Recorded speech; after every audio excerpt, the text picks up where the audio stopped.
దేవుని నామానికి స్తోత్రములు. కూడి ఉన్న మీ అందరికీ, అలాగే దేవుని దాసులకు కూడా ప్రభుపేట వందనాలని. బాగున్నారా? దేవుడు తన ఉచితమైన కృపను అనుగ్రహించి మనొక పునరుద్ధానపు ఆరాధనలో మనందరము కూడా దేవుని స్తుతించే భాగ్యము అనుగ్రహించారు. నిజంగా ఈ గడియను చూడలేక ఎంతోమంది ఆయా పరిస్థితుల్లో దేవుని సన్నిధిలో లేనటువంటి వారిని మనం చూస్తున్నాం. మరికొన్ని సందర్భాల్లో ఈ యొక్క వారి యాత్రా జీవితాన్ని ముగించిన వారిని కూడా మనం చూస్తున్నాం. కానీ దేవుని వాక్యం సెలవిస్తున్నటువంటి మాట ఏంటంటే, సజీవులు సజీవులే కదా నిన్ను స్తుతించెదరు అని యెషయా గ్రంథము 43వ అధ్యాయంలో మనము చూడగలుగుతూ ఉంటాం. కాబట్టి ఇచ్చిన సజీవతను క్షేమాన్ని బట్టి ఆయన సన్నిధిలో నిత్యము కూడా కృతజ్ఞతాస్తుతులు చెల్లించబద్దలముగా ఉంటున్నాం. ఈరోజు మన యొక్క ధ్యానాంశం ఏంటంటే ఆలోచన. ఏంటండి మన యొక్క ధ్యానాంశము? ఆలోచన. ఈ ఆలోచన ప్రతి మానవుని జీవితంలో కూడా ఉండటాన్ని మనం చూస్తున్నాం కదండి. చిన్నవారి మొదలుకుని పెద్దవారి వరకు కూడా ఆలోచన కలిగినటువంటి వారిగా ఉండటాన్ని, ఒక విషయాన్ని గురించి ఎప్పుడు ఏదో ఒక విషయం వారి జీవితాల్లో జరుగుతూనే వస్తుంటుంది. కొంతమంది ఎక్కువగా ఆలోచన చేస్తూ ఉంటారు, మరి కొంతమంది పట్టించుకోకుండా ఏదో ఆ సమయానికి జరుగుతుందిలే అని చెప్పి వాటిని వదిలిపెట్టేసేటటువంటి వారిగా కూడా ఉంటూ ఉంటారు.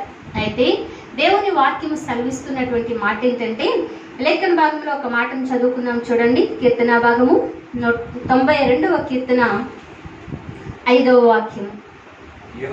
యెహోవా నీ కార్యములు ఎంత దొడ్డవి, నీ ఆలోచనలు అతి గంభీరములు. దేవునికి స్తోత్రం, హల్లెలూయా.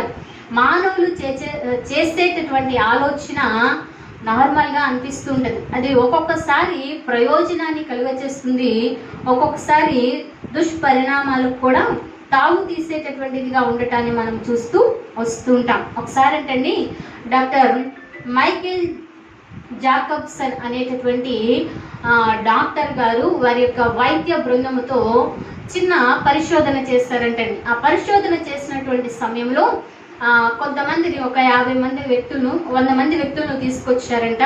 ఆ 100 మందిలో ఒక 50 మందిని తీసుకుని వచ్చి వారిని మీకు బాధ కలిగించినటువంటి, మీ జీవితంలో దుఃఖకరమైనటువంటి పరిస్థితులను మీరు ఒక 5 నిమిషాలు మీరు జ్ఞాపకము చేసుకోండి అని చెప్పి వారికి ఒక రూమ్లో ఒక 5 నిమిషాలు వారిని వదిలిపెట్టేస్తారంట. ఆ 5 నిమిషాల తర్వాత వారిని తీసుకొచ్చి పరీక్ష చేసినప్పుడు వారి బాడీలో ఉన్నటువంటి ఇమ్యూనిటీ పవర్ ఉంటుంది కదండి, రోగ నిరోధక శక్తి, యాంటీ బాడీస్ ఉంటాయి కదా, అవి 55% తగ్గిపోయినాయి అంటండి. దేని చేత? బాధ కలిగించేటటువంటి ఆలోచనల చేత. చాలా సందర్భాల్లో నెగిటివ్గా థింక్ చేసేటటువంటి వారిని మనం చూస్తున్నాం. అది ఎలా అయిపోతుందో, ఏం జరుగుతుందో, నా జీవితంలో మేలనేదే ఉండదా ఏంటి, నా జీవితం అంతా ఈ కష్టాలేనా, ఈ బాధలేనా, ఈ అవమానాలేనా, ఈ నిందలేనా, ఈ పరిస్థితుల్లో నుంచి మమ్మల్ని విడిపించువాడు ఎవరైనా ఉన్నారా అని చెప్పి ఆలోచన చేస్తూ తమలో తాము కృంగిపోయేటటువంటి వారిని మనం చూస్తూ వస్తూ ఉంటాం. అందుకనే దేవుని వాక్యం సెలవిస్తుంది, నీ వల్లైతే ఈ ఆలోచనను జయించడం కానీ, ఈ కృంగుదలను జయించడం కానీ, ఈ అపజయమైనటువంటి పరిస్థితుల్లో జయాన్ని పొందుకునటము కుదరకపోవచ్చేమో, కానీ నేను నీకు జయ జీవితాన్ని ఇస్తాను. అయితే నీవు చేయవలసిన పని ఏంటంటే నా అతి గంభీరమైనటువంటి ఆలోచనల వైపు మొగ్గు చూపు. అందుకని కీర్తనాకారుడైనటువంటి దావీదు మహారాజు అంటూ ఉంటారు కదా, దేవా నీ ఆలోచన చొప్పున నన్ను నడిపించు, తర్వాత నీ మహిమలోనికి నన్ను చేర్చుకో. ఆ తర్వాత ఇందాక పరిశోధనలో మనం చూసాం కదండి, 100 మందిని తీసుకొచ్చారు. ఒక 50 మందిని ఆ విధంగా పరీక్ష చేసినప్పుడు వారి రోగ నిరోధక శక్తి 55% తగ్గిపోయింది అని చెప్పి, మరి మిగతా 50 మందిని కూడా వారు ఒక 5 నిమిషాలు మీ జీవితంలో సంతోషకరమైనటువంటి పరిస్థితులు మీరు జ్ఞాపకం చేసుకోండి, వాటిని బట్టి మీరు ఆనందించండి అని చెప్పినప్పుడు ఆ 5 నిమిషాలు కొంతమంది చెప్తూ ఉంటారు కదండి, నా జీవితంలో నా భార్య దొరకటం నాకు భాగ్యం, లేకపోతే నా తల్లిదండ్రులు దొరకటం, నన్ను ప్రేమించేటటువంటి నా తల్లిదండ్రులు, లేకపోతే నా ఆలన పాలన చూసుకునేటటువంటి నా సహోదరుడు, లేకపోతే నా సహోదరి, లేకపోతే ఈ విధంగా నా పిల్లలు ఫస్ట్ టైం నా బిడ్డను నేను ఎత్తుకున్నప్పుడు అది నా జీవితంలో మరపురానటువంటి సంతోషకరమైనటువంటి సంఘటన అని అంటూ ఈ విధంగా నేను ఒక పనిని అనుకున్నాను, అది నా వల్ల కాదు అని అనుకున్నప్పటికీ కూడా ఆ పనిని జయించినప్పుడు నాకు కలిగినటువంటి సంతోషము అంతా ఇంత కాదు. నేను మాటల్లో చెప్పలేను అనేటటువంటి వారిని కూడా మనము చూస్తూ వస్తుంటాం. అటువంటి మంచి విషయాలను, వారి జీవితంలో జరిగినటువంటి విషయాలను జ్ఞాపకం చేసుకున్నప్పుడు ఏంటండి, వారి యొక్క జీవితంలో రోగ నిరోధక శక్తి ఆ 5 నిమిషాల్లోనే 40% పెరిగింది అని చెప్పి సైంటిస్టులు ఆ పరిశోధనలో తెలుసుకుంటూ వచ్చారంటండి. దేవునికి స్తోత్రం, హల్లెలూయా. కాబట్టి ఆ తర్వాత 6 గంటల తర్వాత వారి ఇరువురిని కూడా పరీక్ష చేసినప్పుడు అదే రోగ నిరోధక శక్తి కంటిన్యూ అవుతూనే ఉందంట. ఆ డిప్రెషన్ అలా కంటిన్యూ అవుతూనే ఉందంట. ఈ సంతోషంతో ఆనందించిన వాళ్ళు, పాజిటివ్గా థింక్ చేసిన వాళ్ళకు కూడా ఆ ఇమ్యూనిటీ పెరిగి హ్యాపీగా ఉన్నారు అని చెప్పి వారు చెప్పడాన్ని, వారి పరిశోధనలో చెప్పడాన్ని వింటూ వచ్చాం. కాబట్టి ఇట్టి సమయంలో మనం ఏమి ఆలోచన చేస్తున్నాం? మన యొక్క ఆలోచనలు భూ సంబంధమైన మట్టిగానే కనబడుతూ వస్తూ ఉంటాయి. అయితే ఈ సమయంలో నేను మీ ముందు ఉంచాలని అనుకుంటున్నటువంటి అంశం ఏంటంటే, మన ఆలోచనలు దేని ద్వారా కలుగుతాయి? ఆలోచనలు రకాలు మనం చెప్పాం. ఒకటి కృంగిపోయే ఆలోచన, రెండోది ఉన్నతమైన స్థితికి తీసుకువెళ్ళేటటువంటి ఆలోచన, ఒకటి మన ఆరోగ్యాన్ని కాపాడుకునేటటువంటి ఆలోచన, రెండోది మన ఆరోగ్యాన్ని క్షీణింపచేసి ఏ పనిలో కూడా జయము లేనటువంటి ఆలోచన మనము చూస్తూ వచ్చినాం. అయితే దేవుని సన్నిధిలో ఉంటున్న మన యొక్క జీవితాల్లో దేవుడు మనకు జయాన్ని ఇవ్వాలంటే ఆయన గంభీరమైనటువంటి ఆలోచనలు, ఆశ్చర్యకరమైనటువంటి ఆలోచన కర్తగా ఆయన మన జీవితాల్లో తన కార్యాన్ని జరిగించాలి అని అంటే మనం ఏ విధంగా ఆయన సన్నిధిలో నడుచుకోవాలి. ఇంత మాత్రమే కాదు, మనకు ఈ లోకంలో ఆలోచన దేని నుంచి వస్తాయో వాటిని దేవునికి ఎలా అప్పగించుకోవాలి అనేటటువంటి మాటను మనం లేఖన భాగంలో నుంచి మనం చూద్దాం. ఉదాహరణకు మనం చూసినట్లయితే పంచేంద్రియాలు లేక జ్ఞానేంద్రియాలు అంటూ ఉంటారు. ఏంటండి జ్ఞానేంద్రియాలు ఏంటి? చిన్నప్పుడు చదువుకున్నాం కదా, గుర్తుందంటారా? కన్ను, ముక్కు, చెవి, నాలుక, చర్మం కదండి. నాలుక, నోరు, పెదవులు అంటుంటారు, కాదు చర్మం. అయితే వీటి ద్వారానే ఆలోచనలు కలగడాన్ని మనం చూస్తుంటాం, అవునా కదంటారా? చూసేదాన్ని బట్టి మనస్సు వెళ్ళిపోతూ ఉంటుంది. అలాగే వినేదాన్ని బట్టి, మాట్లాడేదాన్ని బట్టి, స్పర్శించేదాన్ని బట్టి మన యొక్క ఆలోచనలు మారిపోతూనే వస్తూ ఉంటాయి. దేవునికి స్తోత్రం, హల్లెలూయా. అయితే దేవుని వాక్యంలో ఒక్కొక్క మాటను క్లుప్తంగా మనం ధ్యానం చేసుకున్నాం. అలాగే వీలైతే దేవుని కృపను బట్టి ఒక్కొక్కటి, కన్ను గురించి, చెవి గురించి, ముక్కును, నాలుక, వీటిని గురించి వివరంగా మనం రెడిమోస్ రివైవల్ అనేటటువంటి కార్యక్రమం ద్వారా ప్రతి ఉదయకాల సమయంలో దేవుని వాక్కు చేత మనం ఉజ్జీవింపబడాలి అని చెప్పి మనం ప్రేరేపించబడిన వారే ఆ కార్యక్రమం ప్రారంభించడము జరిగింది. దేవుడు తన ఉచితమైన కృపను బట్టి గత 6 మాసాలు ఉన్న ఈ నెల 17వ తారీఖుకి 6 నెలలు అయిందండి. ప్రారంభించినప్పుడైతే చాలా బలహీనంగా అది ఏ విధంగా కంటిన్యూ చేస్తామో చేయగలమో ఏమో, మా శక్తి చాలదు, దేవాన్ని కృప చొప్పున నీవే మమ్మల్ని బలపరిచి నడిపించుకోండి అని చెప్పి ప్రారంభించాం. మేము ప్రాణం ఉన్నంత వరకు నీకోసమే బ్రతుకుతాం కాబట్టి మేము ఈ సమయంలో బయటకు వెళ్ళి చెప్పలేము. ఈ మాట నేను చాలా సందర్భాల్లో చెప్పాము. ఈ ఉన్న లాక్డౌన్ కావచ్చు, నాకు ఆరోగ్య పరిస్థితిని కావచ్చు, నేను సువార్తను ప్రకటించలేకపోతున్నాం. కాబట్టి ఈ విధంగానైనా కనీసం ఒకరిద్దరి ద్వారానైనా నీ మాటలు బలాన్ని పొందుకుంటే, ఒకరిద్దరైనా నీ మాటల ద్వారా బలాన్ని పొందుకుంటే అది మాకు సంతోషాన్ని ఇస్తుంది అనేటటువంటి ఉద్దేశంతో ప్రారంభించడం జరిగింది. ఆ ధ్యానాల్లో మనం ధ్యానిద్దామండి. అయితే ఇప్పుడు ఈ సమయంలో క్లుప్తంగా ఒక మాటను మనము చదువుకుందాం. చూడండి, లేఖన భాగంలో నుంచి లూకాసు వార్త 11వ అధ్యాయము 34వ వచనం. లేఖన భాగంలో నుంచి లూకాసు వార్త 11వ అధ్యాయము 34వ వాక్యం. నీ దేహమునకు దీపము, నీ కన్నే గనుక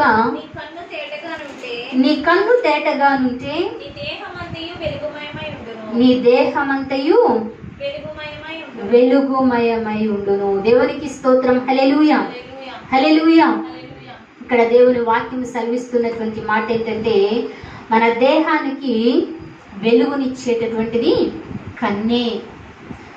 మన కంటితో చూసేదాన్ని బట్టే మన దేహము వెలుగుగా ఉంటుందా, చీకటిగా ఉంటుందా అంటే, వెలుగు సంబంధులుగా మనము జీవిస్తున్నామా, చీకటి సంబంధులుగా మనము జీవిస్తున్నామా, దేవునికి ఇష్టమైనటువంటి వారిగా మనము జీవిస్తున్నామా, దేవునికి విరోధంగా ఆ దేవుణ్ణి ఆయాసపరిచేటటువంటి వారిగా మనం జీవిస్తున్నామా అనేటటువంటి విషయము ఈ లేఖనం ద్వారా మనకు అర్థమవుతూ వస్తున్నది. దేవునికి స్తోత్రం. హల్లెలూయా. అందుకని ఇక్కడ సెలవిస్తున్నటువంటి మాట, మన కన్నులతో ఏమి చూస్తున్నామో మనము గ్రహించేటటువంటి వారిగా ఉంటూ ఉండాలి.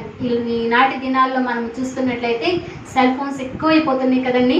ఫేస్బుక్ అని, ట్విట్టర్స్ అని, అలాగే ఇన్స్టాగ్రామ్ అని, యూట్యూబ్ అని ఉపయోగకరమైనటువంటి, ఇందాక మనం చెప్పుకున్నట్లు మన కన్నులతో చూసి ఆ చూచిన దాని ద్వారా మనకు ఆలోచన కలుగుతూ ఉంటుంది. వారు అలా చేస్తారు కదా, నేను ఇలా చేస్తే ఏమయ్యింది అనేటటువంటి ఆలోచన, ఆ చెడ్డ ఆలోచన కాదు, కానీ దేవునికి అనుకూలమైనటువంటి ఆలోచన చేసేటటువంటి విధంగా, మన ఆత్మీయ జీవితానికి ఉపయోగకరమైనటువంటి విధంగా మనము చూసే ప్రతిదీ ఉండాలి అని చెప్పి దేవుని వాక్యము సెలవిస్తున్నది. దేవునికి స్తోత్రం. హల్లెలూయా. మన జ్ఞానేంద్రియాలను బట్టి మన ఆత్మీయ జీవితము, మన యొక్క ఆలోచనలు దేవునికి సమీపస్తులుగాను అలాగే దూరస్తులుగా చేస్తాయి అనేటటువంటి విషయము ఈ మాట ద్వారా మనకు అర్థమవుతున్నది. కాబట్టి యోగు భక్తుడు అంటాడంట, దేవుని వాక్యంలో, నేను నా కన్నులతో ఒక తీర్మానం చేసుకున్నాను. ఆయన ఏం తీర్మానం చేసుకున్నాడంటండి?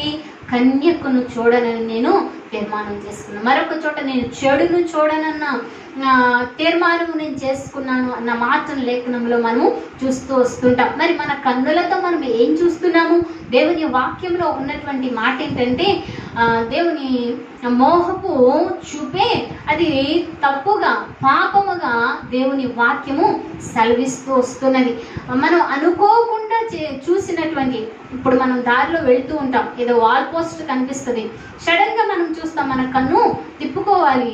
అంతేకాని అది ఏంటి అని చెప్పి మరలా చూడటం, అది యూట్యూబ్లో కానీ, ఫేస్బుక్లో కానీ, ట్విట్టర్స్, ఈ మన ఆన్లైన్గా ఉంటున్నటువంటి ఈ యొక్క మాధ్యమాలను మనం ఉపయోగించుకుంటూ ఏమి చూస్తున్నామో అనేటటువంటిది మన జీవితాల్లో మొట్టమొదట మనం పరిశీలన చేసుకునేటటువంటి వారిగా ఉంటూ ఉండాలి. ఆ ప్రభావము మన యొక్క జీవితాల్లో ఎక్కువగా పడుతుంది అనేటటువంటి విషయం మనకు అర్థమవుతూ వస్తున్నది. అందుకనే కదండి లోకంలో అంటుంటారు, సినిమా ద్వారా ఒక మెసేజ్ని పాస్ చేస్తున్నాము అని చెప్పి.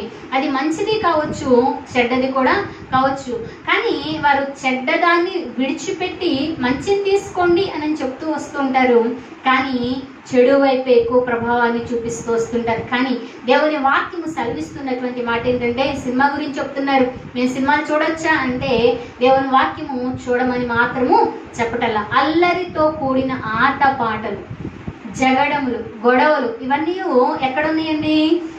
సినిమాలో ఉన్నాయి. కాబట్టి ఇంకొక భక్తుడు ఈ విధంగా చెప్పుకొచ్చారు, సి అంటే సిగ్గులేనిదంటండి, మా అంటే మానవత్వము లేనిదంటండి, మధ్యలో ఉన్న నీతి లేనటువంటిది. సిగ్గు, నీతి, మానవత్వం ఏమైనా కనబడతాయి అంటారా? ఒకసారి మీరు ఆలోచించండి. సినిమాల ద్వారా మేము ఎంతో మేలు పొందాము అని చెప్పిన వారు ఎవ్వరు కూడా ఉండరు.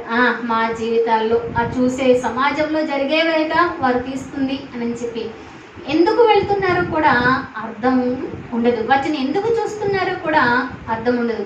వాటి ద్వారా కొంతమంది కొన్ని మంచి తీసుకొని వచ్చేమో, కానీ 99.9% చెడునే ఎక్కువ తీసుకునేటటువంటి వారిని మనము చూస్తూ వస్తూ ఉంటాం. కాబట్టి ఈ సందర్భంలో గరికపాటి వారు ఒక మాట అని చెప్పారు.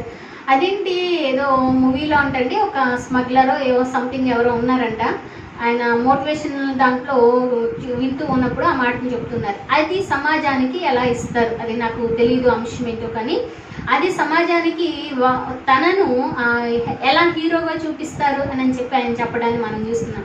వారే అంత నిష్ఠగా ఉండడానికి ఇష్టపడుతున్నప్పుడు జీవము గల దేవుని ఆరాధిస్తున్న మనము, పరిశుద్ధుడైనటువంటి దేవుని ఆరాధిస్తున్నటువంటి మనము, అయినా మన దేహము వెలుగుగా ఉండటానికి, అనేకులకు వెలుగునివ్వడానికి కోరుకుంటున్నటువంటి దేవుని ఆరాధిస్తున్న మనము ఎంత మంచిని చూడాలో మనల్ని మనం పరిశీలన చేసుకుంటాం.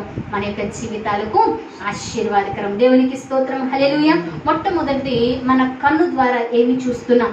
మన దేహము మనం చూసేదాన్ని బట్టే అది వెలుగుగా ఉంటుంది అని చెప్పి, వెలుగైన యేసయ్య మన హృదయంలో, మన దేహంలో నివాసము చేస్తాడు అని చెప్పి, మన ఆ వెలుగు ఇతరులకు ప్రకాశించేటటువంటి విధంగా. ఎక్కడైనా వెలుగు ఉందనుకోండి, అది ఒక మూలం ఉంటుందంటారా? ఏముండదు, చీకటిని అంతటిని కూడా పారదోలుతుంది. దేవుడు మన నుంచి కోరుకుంటున్నటువంటి విషయం ఏంటంటే, ఆ వ్యక్తి చాలా ఖచ్చితమైన వారు, ఖచ్చితంగా ఉంటారు. మాట అంటే మాటే అన్న విషయము, లేకపోతే వెలుగును ఎదుటి వారు చూచేటటువంటి వారిగా ఉండాలి అని చెప్పి దేవుని వాక్యం ద్వారా మనం వింటూ వస్తున్నాం. రెండోది ఏంటండి? చెవులు కదా. దేవుని వాక్యంలో చెవుల గురించి ఏమని చెప్తుందో ఒక మాటను చదువుకుందాం. చూడండి, రోమపత్రిక 10వ అధ్యాయము 17వ వాక్యం. రోమపత్రిక 10వ అధ్యాయము 17వ వాక్యం.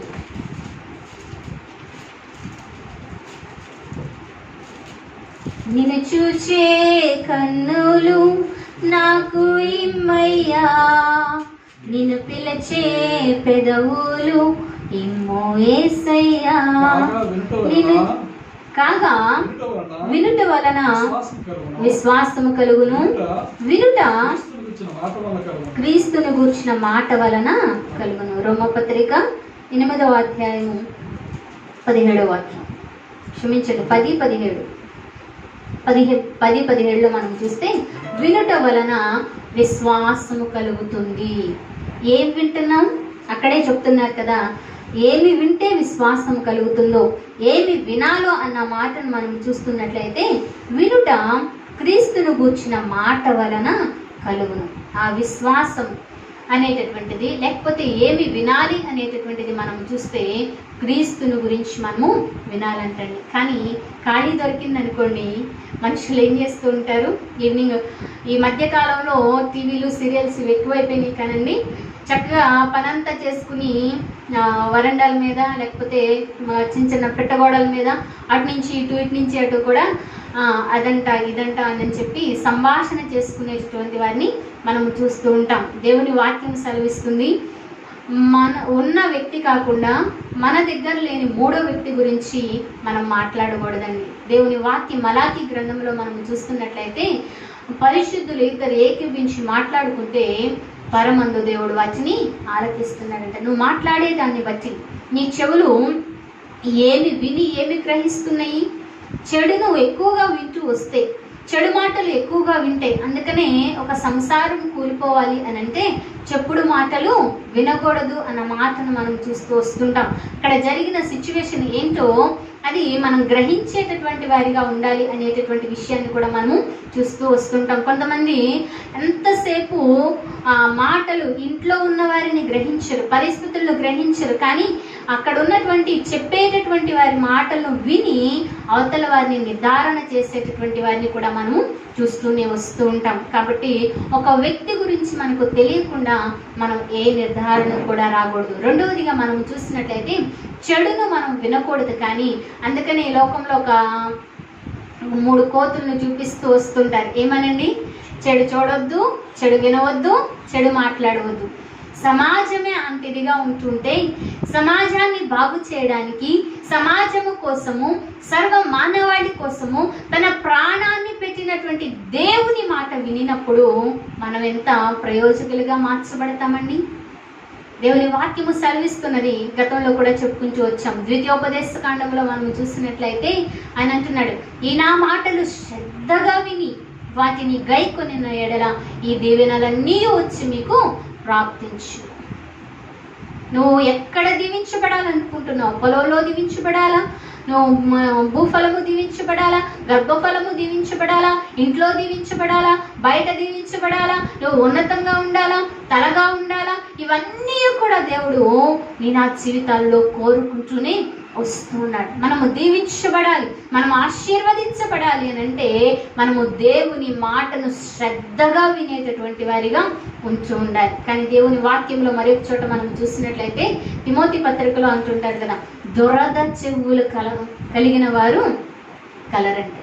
స్వకీయమైన బోధలు చెప్పేటటువంటి వారికి మొగ్గు చూపేటటువంటి వారిని కూడా ఈ లోకంలో మనము చూస్తూ వస్తుంటాం. నువ్వు దీవించబడతావు, నువ్వు ఆశీర్వదించబడతావు, నీకు అసలు ఏ శ్రమ ఉండదు, ఏ కష్టం ఉండదు, ఏ బాధ ఉండదు, నువ్వు చిటికేస్తే అన్నీ వచ్చేస్తాయి అన్నట్టుగా జనాలు చెప్పుకుంటూ వస్తూ ఉంటారు.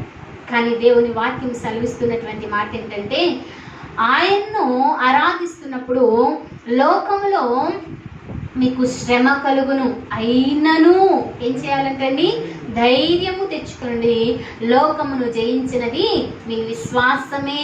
దేవునికి స్తోత్రం, హల్లెలూయా. ఆ విశ్వాసము కలగాలి అంటే దేవుని వైపు మనము చూసేటటువంటి వారిగా ఉంటూ ఉండాలి. అందుకని వినుట వలన విశ్వాసము కలుగుతుంది. ఆ మాట ఎవరి గురించి వినాలి? క్రీస్తుని గురించి వినాలి. ఈ లోకంలో దురద చెవులు కలిగినటువంటి వారి గురించి కానీ, లేకపోతే చెడు మాటలు చెప్పుకునేటటువంటి విషయాల గురించి కానీ, లేకపోతే కల్పనా కథల్లాంటి బోధలు చెప్పేటటువంటి వారు, అంటే మేలులు జరగవా, ఆశీర్వదించబడరా, లేకపోతే దేవుని సన్నిధికి వెళితే మనం ఉన్నతంగా ఉండమా, ఎప్పుడు ఈ బాధేనా అన్న విషయము కాదు. కానీ ఆయన తగిన సమయమందు ఆయన హెచ్చించేటటువంటి వాడిగా, ఆయన ఆశీర్వాదం ఎలా ఉంటుందంటే క్రమముగా హెచ్చిస్తాడు. దేవునికి స్తోత్రం, హల్లెలూయా.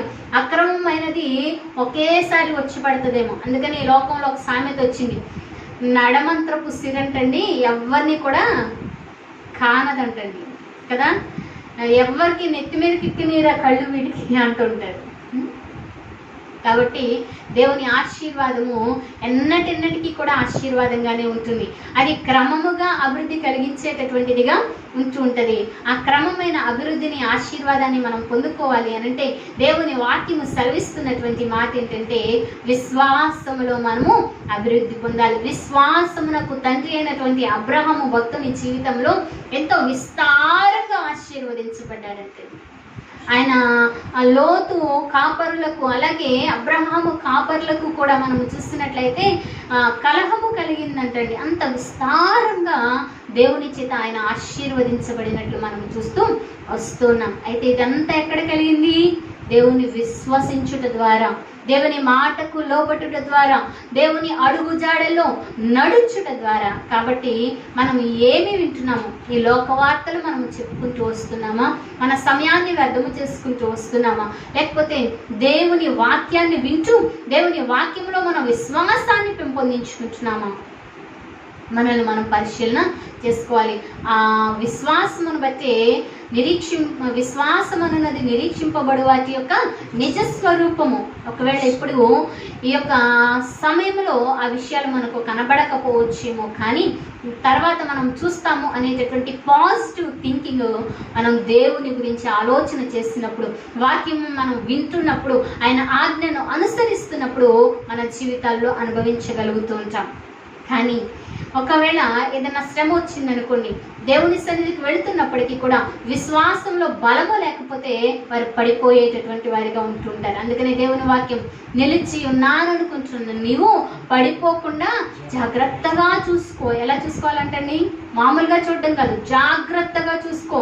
నేను నిలబడిపోయాను, నేను స్థిరపడిపోయాను, నాకు వాక్యం తెలుసు, నాకు ప్రార్థన తెలుసు, నాకు పాటలు తెలుసు, నేను సంఘంలో ఒక ఉన్నతమైనటువంటి స్థానంలో నేను ఉన్నాను, నాకు అంతా తెలుసు అనేటటువంటి వారిని సహితము, ఎక్కడో దాకా ఎందుకండి, ఏర్పరచబడిన వారిని సహితము కూడా అపవాది ఈనాటి దినాల్లో చెరపడుతూ వస్తుంది. కాబట్టి మనం నిలబడుతున్నాము అని చెప్పి అనుకోవద్దు. కానీ మనం దేవుని మాటలు విన్నప్పుడు, దేవుని వాక్యాన్ని విన్నప్పుడు, ఆయన శ్రమలను మనము తలపోసుకుంటూ వచ్చినప్పుడు మన విశ్వాసము సడలిపోదు, ఇంకా పెరుగుతూ ఉంటుంది. ఆ శ్రమలో జయాన్ని పొందుకుంటాం. నెగిటివ్ థింకింగ్స్ అన్నీ కూడా పోతాయి. దేవుడు నీకేం చేశాడు, నీకేం మేలు చేశాడు, నువ్వు ఎంత భక్తి చేసావుగా, అందరినీ వదిలిపెట్టేసావుగా, నీ బంధువులు వదిలిపెట్టేసావుగా, నీ నీ స్వజనంగాన్ని వదిలిపెట్టేసావుగా, నీ ఇరుగు పొరుగు వారితో నువ్వు కలవటం లేదుగా. ఇటువంటి మాటలన్నీ కూడా నా జీవితాల్లో వస్తున్నప్పుడు మనం విశ్వాసమునకు కర్త అయిన దేవుని వైపు మనం చూడగలిగినప్పుడు ఆయన ద్వారా మనం బలాన్ని పొందుకుని పాజిటివ్ థింకింగ్తో మనము నింపబడుతూ ఉంటాం. దేవునికి స్తోత్రం, హల్లెలూయా. 2 విషయాలు మనం చెప్పుకున్నాం. పాజిటివ్ థింకింగ్ కావాలి అంటే మన కన్నులతో ఏమి చూస్తున్నామో మనము జ్ఞాపకం చేసుకోవాలి. రెండోది, మన చెవులతో మనం ఏది వింటున్నామో మనం జ్ఞాపకం చేసుకోవాలి. మనం మంచిని చూస్తూ వచ్చినప్పుడు మనం వెలుగు సంబంధులుగా, మన దేహము వెలుగు సంబంధమైనదిగా ఉంటుంది అని చెప్పి, వెలుగు సంబంధమైన దేవుణ్ణి ఇతరులకు కనపరిచేటటువంటి వారిగా ఉంటాము అని చెప్పి దేవుని వాక్యం సెలవిస్తుంది. రెండవదిగా మనం చూసినట్లయితే మన చెవులు క్రీస్తుని గురించిన వార్త విన్నప్పుడు, ఆయన ఆజ్ఞలు విన్నప్పుడు దేవుని విశ్వాసంలో మనం ఫలాన్ని పొందుకుంటూ వస్తూ ఉంటాం. దేవునికి స్తోత్రం, హల్లెలూయా. ఆ తర్వాత మరొక మాటను మనం చూడండి. నాలుక. సామెతల గ్రంథము 21వ అధ్యాయము 23వ వాక్యం. సామెతల గ్రంథము 21వ అధ్యాయము 23వ వాక్యం. నోటిని నాలుకను భద్రము చేసుకునేవాడు శ్రమల నుండి తన ప్రాణమును కాపాడుకొనును. దేవునికి స్తోత్రం, హల్లెలూయా. ఏం భద్రం చేసుకోవాలంటండి? నోటిని, నాలుక ఎలా ఉంటుందంటండి? నరము లేనిదే కానీ అది బహుగా అదిరిపడుతుంది అని చెప్పి యాకోబు పత్రికలో మనం చూస్తూ ఉంటాం. కాబట్టి అదిరిపడేటటువంటి నాలుకగా ఉండకూడదు, కానీ ఆ నాలుకను భద్రము చేసుకోవాలంట. అదే యాకోబు పత్రికలో అంటారు కదా, నాలుక పాప ప్రపంచం అంటండి. ఆ నాలుక భూసంచారము చేస్తుందంటండి. నాలుక లేకపోతే మాట మనిషికి రాదు కదండి. నాలుక మడత పెట్టి ఎప్పుడైనా మాట్లాడి చూసారా? మాట వస్తుందంటారా? రాదు. ఆ మాట చాలా తేడాగా అనిపిస్తుంది మడత పెట్టి చూస్తే. అలాగే పైన కొననాలుక ఉన్నా కానీ కొననాలుక కొంచెం తక్కువగా ఉంటుంటుంది, వారికి నత్తి రావడాన్ని మనం చూస్తూ వస్తుంటాం. కొననాలుక కూడా ఉండాలి.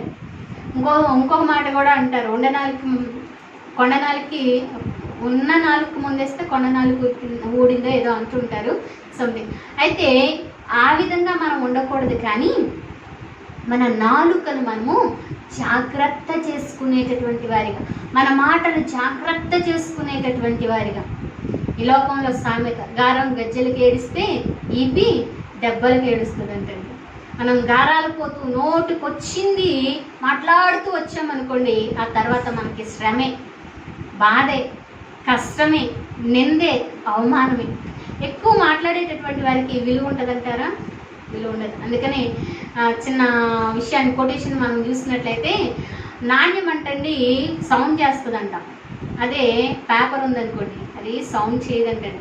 పేపర్కి వాల్యూ ఎక్కువ, కాయిన్కి వాల్యూ ఎక్కువ అండి. పేపర్కే వాల్యూ ఎక్కువ.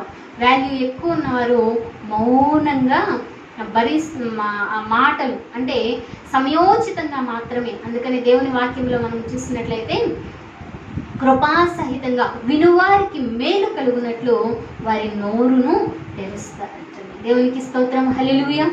కాబట్టి మన నాలుకను మనము కాపాడుకోవాలి. అందుకని మరొక సామెతను చూసినట్లయితే, నోరు మంచిదైతే ఊరు మంచిదవుతుంది కదా. మన నోరుని, మన నాలుకను ఎలా ఉపయోగిస్తున్నాం? మన చుట్టుపక్కల వారికి, కొంత శత్రువులుగా ఉన్న వారిని సైతము మిత్రులుగా చేయగలిగింది మన నాలుకే, మన మాటే అనేటటువంటి విషయము మనం గ్రహించేటటువంటి వారిగా ఉంటూ ఉండాలి. దేవునికి స్తోత్రం, హల్లెలూయా.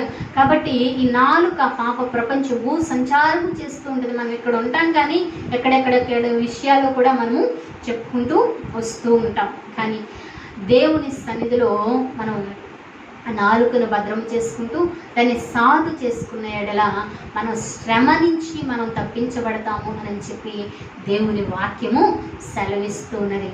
మన మాటలు ఎలా ఉంటున్నాయో, మనం ఏమి మాట్లాడుతున్నామో అనేటటువంటి విషయము మనం గ్రహించుకునేటటువంటిదిగా ఉంటూ ఉండాలి. గతంలో కూడా చెప్పుకుంటూ వచ్చాండి, ఎవరు బల్బు కనుగొన్నటువంటి ఆయన థామస్ ఆల్వా ఎడిసన్ గారి తల్లి ఆయనతో చెప్పిందంట, అయ్యా నువ్వు చాలా గొప్పవాడివంట నాయన, నువ్వు చాలా మంచివాడివంట బాబు, అందుకనే నిన్ను వాళ్ళ స్కూల్లో చదవడానికి వాళ్ళకి అర్హత లేదంట అన్నట్లు ఈయన్ని గొప్ప చేసి ఆ నాలుకతో మంచి మాటలు చెప్పింది.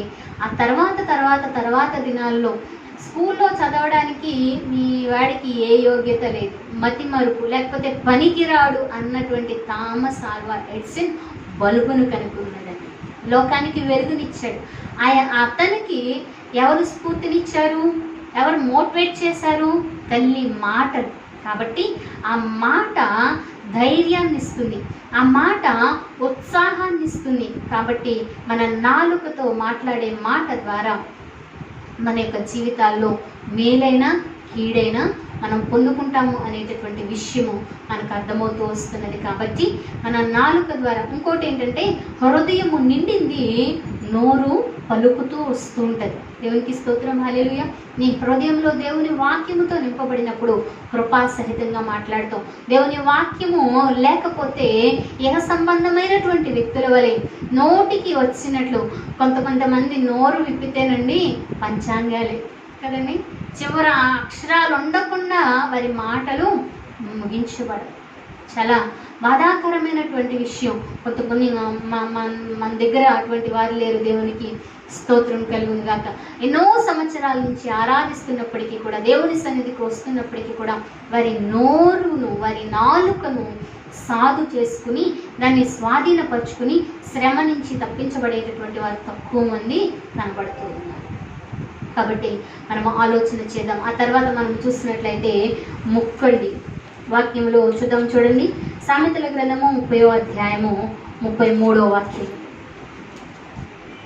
సామెతల గ్రంథము 30వ ముక్కు పిండగా రక్తము వచ్చును, కోపము రేపగా కలహము పుట్టును. ఇక్కడ మనం చూసినట్లయితే ముక్కు మీద కోపము అని చెప్పి అంటుంటారు కదా. ఆ కోపం ద్వారా ఏమవుతుందంటండి, కలహము, గొడవ, ఇవన్నీ కూడా పెరుగుతూ వస్తాయి అని చెప్పి మనకు అర్థమవుతూ వస్తుంది. కాబట్టి దేవుని వాక్యంలో మనం చూసినట్లయితే నరుని కోపము దేవుని నీతిని నెరవేర్చలేదు అన్న మాటను మనం చూస్తూ వస్తున్నాం. కాబట్టి కోపాన్ని మనం విడిచిపెట్టేటటువంటి వారిగా ఉండాలి, ఆగ్రహాన్ని తగ్గించుకునేటటువంటి వారిగా మనం ఉండాలి. ఒక్కొక్కసారి దేవుని నీతిని, దేవుని వాక్యాన్ని నెరవేర్చకుండా మనము దేవునికి కోపం ద్వారా దూరం అయిపోతూ ఉంటామేమో. అందుకని కయ్యను హేబేలు మీద కోపపడ్డాడంటండి. కోపంతో తను చేసింది తప్పైనప్పటికీ కూడా తన తమ్ముని మీద కోపాన్ని పెంచుకున్నాడు. ఆ కోపము మితిమీరిపోయి ద్వేషంగా మార్చబడింది. అది ఎక్కడి దాకా దారి తీసింది అని అంటే హత్య చేసే వరకు దారి తీసింది. కాబట్టి మన కోపం అంటండి సూర్యుడు అస్తమించే వరకు నిలిచి ఉండకూడదు అని చెప్పి దేవుని వాక్యము సెలవిస్తుంది. సహజంగా భార్యాభర్తలు కావచ్చు, కుటుంబాలలో కావచ్చు, లేకపోతే అన్నదమ్ముల అక్క చెల్లెల మధ్య కావచ్చు, సమాజంలో ఇరుగు పొరుగు వారితో కావచ్చు, మాట రావచ్చేమో, కానీ వాటిని పెంచుకుంటూ మాత్రం మనం పోకూడదు. దేవుని వాక్యము చేత మనం సమాధానపరచబడేటటువంటి వారిగా, మన కోపాన్ని తగ్గించుకునేటటువంటి వారిగా ఉండాలి అని చెప్పి దేవుని వాక్యం సెలవిస్తుంది. ఒకవేళ ఈ కోపంతోనే ఉంటే అవతల వారి మీద ఏం కలుగుతూ వస్తుందండి? పగ, ద్వేషం. వాళ్ళని ఎలా నాశనం చేయాలి, వాళ్ళు చేస్తున్నారు, మనం ఇంకా ఏది చేయాలి అని ఈ లోక సంబంధంగానే ఆలోచన చేస్తూ వస్తూ ఉంటారు. కానీ నేను కోపముతో ఈ విధంగా ప్రవర్తిస్తున్నాను కాబట్టి దేవుని నీతిని నెరవేర్చడానికి నేను దూరం అయిపోతున్నాను అనేటటువంటి విషయము చాలామంది గ్రహించరు. కాబట్టి ఈ విషయాలు కూడా మనం ఆలోచించేద్దాం. చివరిగా ఇంకొక మాటను మనం చూసుకుని లేఖనాన్ని ముగించుకుందామండి. తర్వాత ఏమనుకున్నాము, జ్ఞానేంద్రియాలు లేకపోతే పంచేంద్రియాల్లో లాస్ట్ది చర్మము.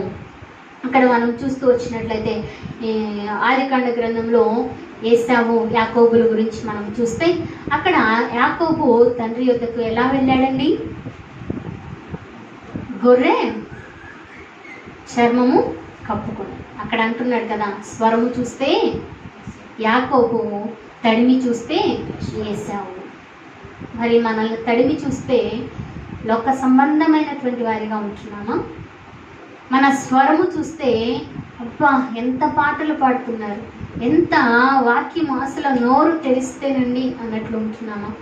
మన ప్రవర్తనకి, మన మాటలకి, మన జీవితంలో దేవుని కనపరిచేటటువంటి విషయాలకి పొంతన ఉంటుందా అనేటటువంటిది మనం జ్ఞాపకం చేసుకుంటూ వద్దాం. మనల్ని దేవుడు స్పర్శించినప్పుడు మనం ఏ విధంగా ఉంటున్నాము? మోసకారి అయినటువంటి యాకోబులా మనం ఉంటున్నామా? పైకి భక్తి గల వారి వలె, లోపల శక్తి లేనటువంటి వారి వలె ఉంటున్నామా? అంత్య దినాలలో అంటండి, మనుష్యులలో ప్రేమ చలారిపోతుంది అని చెప్పి దేవుని వాక్యం సెలవిస్తున్నది. అక్కడ అనేకమైన విషయాలు మనం చూస్తూ వస్తుంటాం, కానీ చివరి మాట చాలా భయంకరమైన విషయం. పైకి భక్తి గలవారి వలె ఉంటారంట, దేవుని శక్తిని ఆశ్రయించేవారు సుఖానుభవాన్ని ఎక్కువ కోరుకుంటారంట. ఏముందలే, ప్రతి వారం వెళ్ళే ప్రార్థనగా, ప్రతి మంగళవారం, ప్రతి శుక్రవారం, ప్రతి ఆదివారం ఈ నియామక కోడికలకు వెళ్తున్న ఒక్క వారం మానేస్తే ఏమవుతుంది అని ఆ తర్వాత దేవునికి దూరం అయిపోయి శరీరాన్ని సుఖపెట్టేటటువంటి వారిగా ఉండటాన్ని మనం చూస్తున్నాం. శరీర సంబంధమైన ఆశలు నెరవేర్చేటటువంటి వారిని మనము చూస్తున్నాం. మరి దేవుడు మనల్ని స్పర్శిస్తున్నప్పుడు మనం ఎలా ఉన్నాము? పైకి భక్తి గల వారి వలె ఉండి దేవుణ్ణి ఆశ్రయించకపోతే దానివల్ల ప్రయోజనము లేదు. దేవుడు మనుషులు పైరూపాన్ని చూస్తారేమో, కానీ దేవుడు మన అంతరంగాన్ని చూసేటటువంటి దేవుడు. కాబట్టి దేవుడు అంతరంగాన్ని చూసినప్పుడు మనము దేవునికి సంతోషకరమైనటువంటి వారిగా ఉంటున్నాము. అందుకని దావీదు మహారాజును మనం చూస్తున్నట్లయితే అన్నలందరినీ చూస్తూ వచ్చారు. ఆ పైరూపాన్ని చూసినప్పుడు ఇతడు యోగ్యుడు అని చెప్పి అనుకుంటూ వచ్చారు, కానీ అంతరంగాన్ని ఎరిగిన దావీదును దేవుడు తన సింహాసనం మీద రాజ్య పరిపాలన చేయడానికి ఎన్నుకున్నట్లు మనము చూస్తూ వస్తున్నాం. ఆయన దీన మనసును చూశాడు, ఒంటరిగా ఉన్న దేవుని స్తుతించే మనసును చూశాడు. అందరూ తృణీకరించినప్పటికీ కూడా దేవుని మీద ఆధారపడి, నీవే నా కాపరివి, నన్ను నడిపించువాడు, నన్ను బలపరచువాడు, నా కోట అయ్యున్నవాడు, నా కొండ అయ్యున్నటువంటి వాడు, నా శ్రమల్లో నుంచి నన్ను విడిపించేటటువంటి వాడు అని చెప్పి దేవుణ్ణి స్తుతించారంటండి 7 సార్లు. మనం చేసే చిన్న జాబ్లోని, మనం చేసే చిన్న పనుల్లోని, మనం చేసే కుటుంబాన్ని నడిపించేటటువంటి విషయాల్లోని అసలు టైం లేదండి. ఏం చెప్తున్నాము? ప్రార్థన చేయడానికి టైం దొరకదు, వాక్యము చదవడానికి టైం దొరకదు, దేవుని సన్నిధిలో గడపడానికి టైం దొరకదు. కానీ ఆయన రాజు అయి ఉన్నప్పటికీ కూడా తను దేవుని స్తుతిస్తూ వచ్చాడు. 7 మార్లు స్తుతించినట్లు, 3 మార్లు ప్రార్థన చేసినట్లు దినమునకు 10 సార్లు దేవునితో గడపటానికి ఆ హృదయాన్ని ఎరిగినటువంటి దేవుడు. అంత మాత్రమే కాదండి, ఆయన గొర్రెల దొడ్డిలో ఏ విధంగా ఉన్నాడో సింహాసనము అధిరోహించినప్పటికీ కూడా దేవుణ్ణి అదే విధంగా స్తుతించినట్లు, ఒకే విధంగా మనం హెచ్చింపబడుతున్నప్పటికీ కూడా మనం ఉన్న మొదటి స్థితిని మనము మర్చిపోకూడదు. మొదటి అనుభవాలను మనం మర్చిపోకూడదు. దేవునితో గడిపినటువంటి అనుభవాలు, దేవుడు మనల్ని లేవదీసినటువంటి అనుభవాలు, కృంగిన పరిస్థితుల్లో, ఉన్నతమైన స్థితుల్లో, నిలవబెట్టినటువంటి స్థితిలో మనం మర్చిపోకుండా ఆయన స్తుతించగలిగినప్పుడు ఆయన సింహాసనము తరతరములు ఏ విధంగా నిలవడానికి దేవుడు ఇష్టపడి, ఆ యొక్క వంశావళిలో నుంచి రావడానికి దేవుడు ఇష్టపడి, నేను దావీదు వేరు చిగుర్ను అని చెప్పి ఆయన చెప్పుకోవడానికి ఇష్టపడ్డాడు. మనల్ని బట్టి కూడా అనేక తరాలకు దీవెనకరంగా యుగ యుగాలు దేవుని సన్నిధిలో నిలిచేటటువంటి స్థితిని మనకు, మన కుటుంబాలకు, మన తరాలకు దేవుడు అనుగ్రహిస్తూ వస్తున్నాడు. దేవునికి స్తోత్రం, హల్లెలూయా. మనము దేవుని హృదయంలో అనుభవించేటటువంటి స్థితిని బట్టి మన తర్వాత తరాలకు మనము ఏమి ఇవ్వగలుగుతామండి? ఆశీర్వాదాన్ని ఇవ్వగలుగుతాం, దీవెనను ఇవ్వగలుగుతాం, కృపను ఇవ్వగలుగుతూ ఉంటాం. ఆయన దీవెన వర్షాన్ని మనము అందించగలుగుతూ ఉంటాం.